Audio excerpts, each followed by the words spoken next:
Welcome to Rite Gud, the only podcast that helps you write good. I'm Raquel S. Benedict, author, Dreamweaver, visionary, plus actor. In this episode, we are examining the legacy of the most important writer of the 20th century, a man 40 years ahead of his time, the immortal Garth Marenghi. Joining us is Matt Keeley, literary connoisseur and host of Kittysneezes.com. Matt, I understand Marenghi's work is near and dear to your heart. Which of his books is your favorite?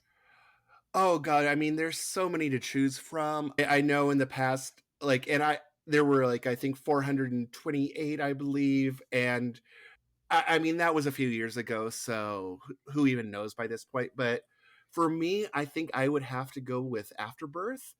And for those of our listeners, unfortunately, who have never read this masterpiece, it's a gripping tale of what happens when a placenta attacks Bristol. And never before have I seen a work that could be compared to both Gravity's Rainbow and Eraserhead in equal measure. Yeah, that's a really, really good one. That's a really, really good one. There are so many, so I mean, if you have to go with a different title, I totally understand. But for Oh, me, right. it's Afterbirth. Right. I'm pretty partial to Slicers 3. I know that might be a controversial one. I know it's a departure from the rest of the Slicers series, but I think it really took things in a revolutionary new direction, was truly experimental. Well, and that's the thing with it. When you have true talent like Garth Marenghi, it doesn't matter what form it takes. I mean, look at the man himself. You know, perfectly adept at fiction writing, film, television, painting. He is a true Renaissance man. Absolutely. There are very few people like him. Alas, too few. Too few. Garth Marenghi truly was a trailblazer. In many ways, he laid the foundation for the majority of successful award winning genre writers today. He is quoted famously as saying, "I'm one of the few people who've written more books than they've read." Note the use of the phrase few people, few. Back then, being a writer who didn't read put you in the minority. They were marginalized people in a way. But Marenghi's hard work and success paved the way for writers like Cassandra Clare and Chuck Wendig, and the many YA fantasy authors who title their books something like A Groan of Stone and Bone. You know, honestly, I think reading is overrated. I mean, really. There's only so many stories out there. What, six? Three? I mean, that's like what? An afternoon and you're good to go?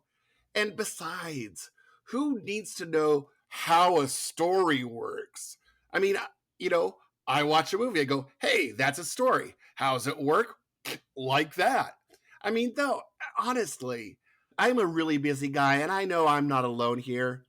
And if I can't get the gist in just a line or two, I mean, what are we even doing here?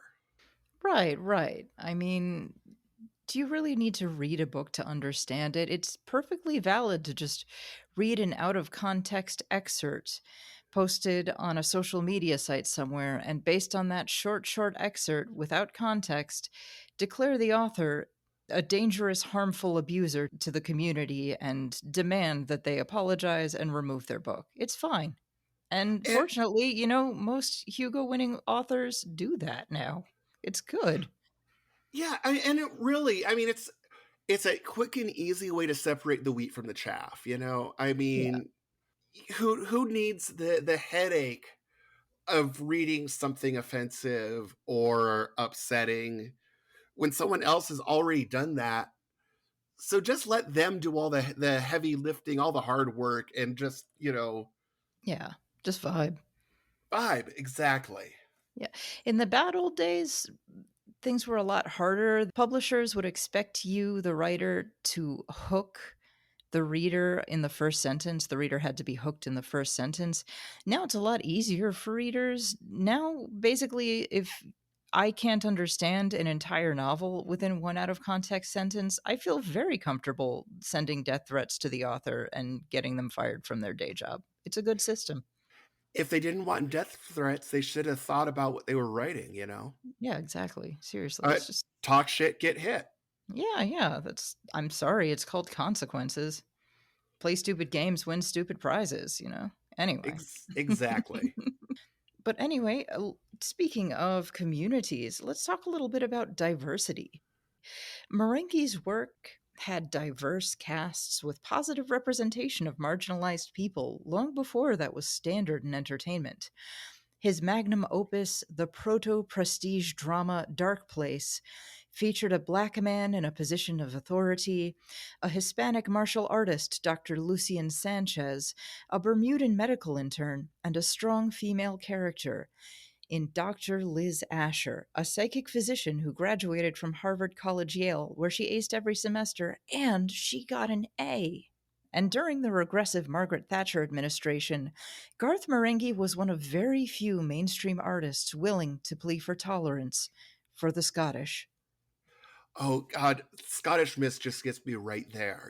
Just watching that where the Scots even accept him not only as one of their own, but one of the pinnacles of Scottish culture, despite not even being Scottish. I mean, that is It's amazing. beautiful. Yes, it really just warms the cockles of your heart. And I mean, it isn't even just the Scottish. Famously, his book Hellbent, he addressed the idea of coming out because that book was about a gay demon. And even in its sequels, Hellbenders and Hellbenders 2, The Boys Are Back. I mean, I know it's a little bit problematic for such a just achingly heterosexual man's man to write about gay characters, but honestly, it's Garth Marenghi.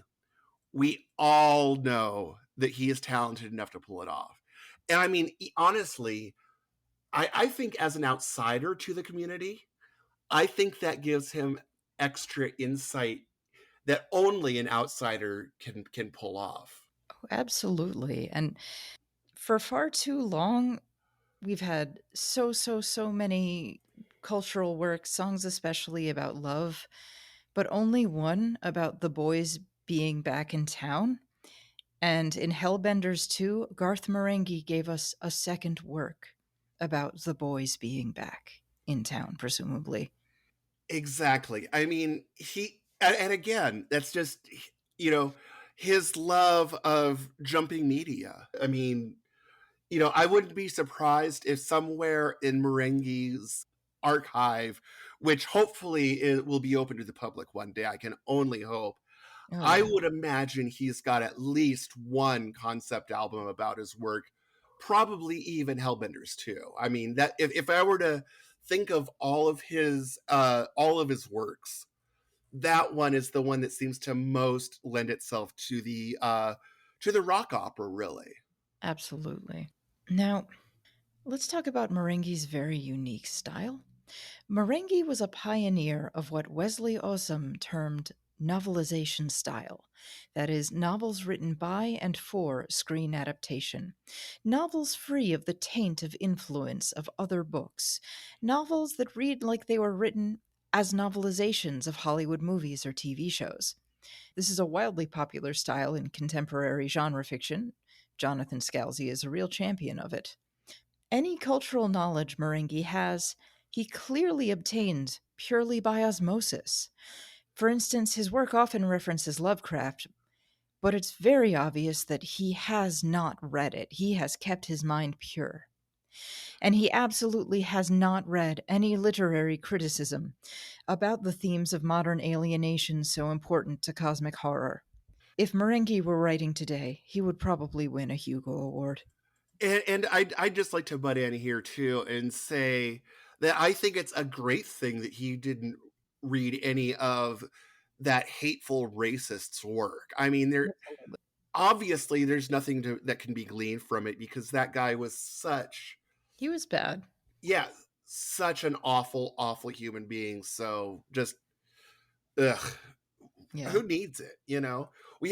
We that's why we have people like Garth Marenghi because they can channel that through from that free floating through the atmosphere and filter it through his singular vision without any of the nasty stuff that you get from other authors. Ugh. Yeah, he's basically like an N95 mask or something. Just like we breathe Exactly. through him. We breathe the Ex- cosmic horror through him. exactly. And there's nothing else I'd rather breathe through. Absolutely. Marenghi's prose was ambitious. Not content to wallow in literariness, it aspired to great heights, to be adapted as a network television program. As Oscar Wilde wrote, "We're all in the gutter, but some of us are looking up at the stars." And that's how contemporary SFF writers make their books, as fodder for streaming adaptations. The book is merely the seed from which we hope one day will sprout a Hulu or Amazon show to be canceled after one season. Again, it's really a shame Marenghi was stuck in the 80s, decades before the era of streaming. He would thrive today. Oh, you know he wouldn't. And honestly, I'm surprised that we haven't gotten more episodes of Darkplace other than the 6 or so that are streaming on Amazon Prime, available now for I believe it's like $99 a year. Just an amazing service, by the way. But also, you know, I think that his work is also primed for a reboot or a Absolutely. revisit. I mean, I know Absolutely. personally I would love to hear what Garth Marenghi has to say about social media. I mean, can you imagine Marenghi just weighing in on Twitter and Facebook and all that and be able to cut directly to the quick of these issues today? Oh, it would be great. And plus, his episodes were so dense. There was so much depth to them. I would love to see those 6 episodes of Dark Place adapted into 6 seasons, pure streaming style, just taking each one episode and stretching and stretching and stretching it out until it's almost invisible. That's how thin it is into a full season. I mean, could you imagine a full Oh, season on the episode where Liz's psychic powers just go off and she starts killing people in the hospital because the chef doesn't give her chicken? oh, or I'll go you one better. I know that there's a lot of times where you get the series where it's a normal series, but each of the episodes is like its own TV movie, Oh, like yeah. with the BBC Sherlock. Why do we not have a BBC Dark Place? I can't imagine. I truly don't know. There must be some kind of bias. Maybe he speaks truth to power a little too much. Yeah, I mean, no wonder his masterwork was shunted off to Channel 4 instead of the BBC One, where it rightfully belongs. Absolutely. Ugh. Garth Marenghi was brave. He once said, "I know writers who use subtext, and they're all cowards." Perhaps cowards isn't the word we'd use today, but in the 80s, people didn't really use terms like unsafe or problematic. But his disdain for subtext would win him a prized position of power in today's genre fiction community. Consider writer Maria Haskins's review of the infamous helicopter story. I think a lot of us reading it has that uncomfortable reaction to it because it feels as if it's really doing something other than what it looks on the surface like it's doing. Or writer slash editor Charles Pazur of Neon Hemlock Press, who replied, "Right, it feels like it's almost preying on our generosity." That's called subtext, and Marenghi was one of the first to denounce it. A hero, truly. Honestly, it's cruel to make people dig for what you mean. I mean, I know that this is a writing podcast, but again, I'd like to point to Marenghi's brilliant outing in television, Darkplace. It's a absolutely brilliant name. It tells you that this is a place where dark things happen, and it's also a place that is frequently dark, in terms of lighting. We should all strive for that sort of clarity and brevity. As the man himself said, there's nothing worse than a work of art that leaves you asking questions. Absolutely. I mean, that's emotional labor, and more worse than that, it's unpaid emotional labor. If anything, it's the reader would have to pay the writer in order to perform emotional labor for the writer, which I'm pretty sure is illegal. It's it's legalized slavery is what it is. Yeah, it's terrible. It's really offensive. Just disgusting, really. When are readers going to unionize? Oh god, not soon enough. Not soon enough. But let's switch and talk about some of the important topics Marenghi's work explored. Garth Marenghi's fiction dealt with incredibly important topics and asked difficult questions like what if a rat could drive a bus? And what if it and its rat brethren took over and ate Parliament? A chilling political possibility which he explored in Black Fang. Though honestly, with those clowns in Parliament, I mean, would it really be a bad thing? But seriously, though, I mean, the man is a visionary, and I worry sometimes that he might be seen as a Cassandra figure Mm, because, look at his book Crab. That was written in the 1980s, and it warned us about genetic engineering because it could make giant crabs that'll kill people. And, today, look at all the scientists still getting into genetic engineering with their GMOs and whatnot. right. He warned us about late stage crabitalism long before Paperback Paradise did. Garth Marenghi was not afraid to get topical. The Darkplace episode titled The Creeping Moss from the Shores of Shoggoth, in which Dr. Sanchez falls in love with a woman who has been transformed into broccoli by an unexplainable green mist, dealt with the AIDS epidemic as only speculative fiction can, through an incredibly blunt didactic metaphor. I mean, obviously, you shouldn't actually talk about AIDS directly. It would inevitably use the barrier gaze trope, and you can't do that. That's forbidden. That's very problematic. And besides, really, it's hardly uplifting at all. Such a downer. I Yeah. mean, I know that the Creeping Moss did have a somewhat of a sad ending, but then of course it's always leavened with hope. As Dr. Rick Douglas Dag offers his best friend, Dr. Sanchez, the that he will not rest until he finds Dr. Sanchez a replacement penis. And I mean that is just It's it beautiful. a triumph of the human spirit. A triumph and a beautiful, beautiful alternative to toxic masculinity. Like, is Mhm. there Mhm. any more non-toxic masculinity than one hotshot, brilliant super surgeon giving his best friend a new penis because his real penis had to be removed because it was turned into broccoli penis by some sort of mistborn curse, sexually transmitted via a broccoli woman. Exactly. I mean, it's just oh, I it it's impossible to put into words how amazing that story is. I mean, I mean, honestly, we could chop this podcast off right here and just go and play the Creeping Moss from the Shores of Shoggoth. And honestly, I think we would be much better for it. Right. And I really think that young men should be forced to watch that episode just to get an idea of what non toxic masculinity looks like. It's such a perfect template for male friendship. Exactly. I should be shown in schools every year from kindergarten up. Absolutely. 100%.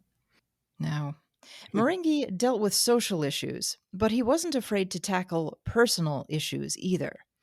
Skipper the Eye Child touches on many kinds of trauma. The trauma of sexual assault at the hands of an interdimensional demon, The trauma of losing a child to a terrible jumping accident, and the trauma of losing yet another child because it is a demonic cannibal eyeball creature that has to be euthanized to prevent it from killing people. I mean, what is Skipper the Eye Child but love persevering? As we know, if a story is about trauma, then it's important, and we have to take it seriously. And I think it helps that, you know, Marenghi himself has known such loss and trauma himself. I mean, famously, part of Skipper the Eye Child is his own grappling with the fact that he never had a son at all. And he had 4 daughters, sure, but I mean, it's not a son, you know? Yeah, I mean, it's so different. I mean, and if honestly, as much as I grieve for Marenghi's loss in that aspect, I have to wonder if it was all worth it, because if he weren't saddled with such tragedy, would he be the same author? Would he have given us work like Skipper the Eye Child? I don't know. I don't know. I think his work might be. right. Marenghi was able to take the lemon of having 4 healthy, beautiful daughters and turn it into lemonade for all of us. And what a generous gift. What a Yes, generous gift. yes, that's a great way of putting it. He turned his lemons into a free lemonade stand for all of us to be nourished and have our thirsts quenched. Yeah, truly a wonderful person. And most of all, though, Darkplace is about found family. Liz, Dr. Sanchez, Douglas, and Thornton Reed, and Wonton to a lesser extent. Truly a family, just as valid and important as the Avengers, or the Super Friends, or the Scooby Doo Gang. And we really owe Garth Marenghi respect for being the first writer ever to explore it. Yes, it's truly amazing. If you were to map Dark Place to the traditional nuclear family, I suppose I would say that I think Thornton Reed would be the domineering mother of it. Wonton would be the absent father, and Liz Sanchez and Douglas are all the 3 children. Like, how I personally picture it is that Douglas is the oldest son, the golden boy, the the the true heir. The He's the the one who had to step in because his father was absent and take on the responsibilities of being the man of the house a little too young, I think. Exactly. And Sanchez is sort of the older middle brother, maybe just a couple of years younger than Dag, but still on that time where they're very close, but there's still a lot of things that Sanchez can learn from Dag. And then you have Liz there completing the family